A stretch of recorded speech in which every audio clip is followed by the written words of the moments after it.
Sevimli orman Mino ve de Mini, bizim ormanımız eğlenceli. Sevimli orman pamukla ceviz, biz ölene kadar beraberiz. Sevimli orman masalları, sevimli orman kahramanları. Sevimli orman seninle güzel, mini ördekle göllerde yüzer. Sevimli orman kurbağa Tilo, arkadaş canlısıdır kahraman o. Sevimli orman masalları, sevimli orman kahramanları.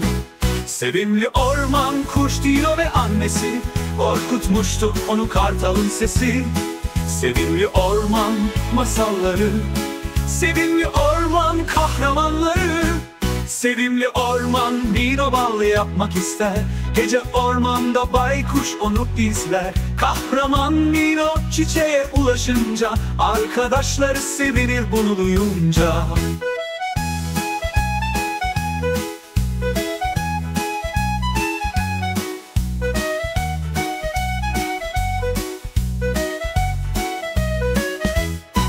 Sevimli orman Mino ve de Mini, bizim ormanımız eğlenceli.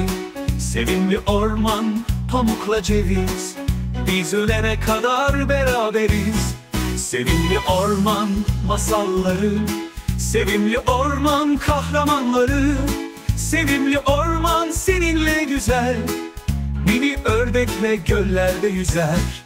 Sevimli orman kurbağa Tilo, arkadaş canlısıdır kahraman o.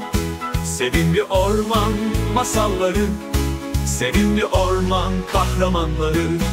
Sevimli orman kuş Dino ve annesi, korkutmuştu onu kartalın sesi. Sevimli orman masalları, sevimli orman kahramanları. Sevimli orman kuş Dino ve annesi, korkutmuştu onu kartalın sesi.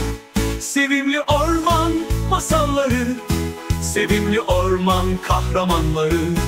Sevimli orman kuş Dino ve annesi, korkutmuştu onu kartalın sesi. Sevimli orman masalları, sevimli orman kahramanları.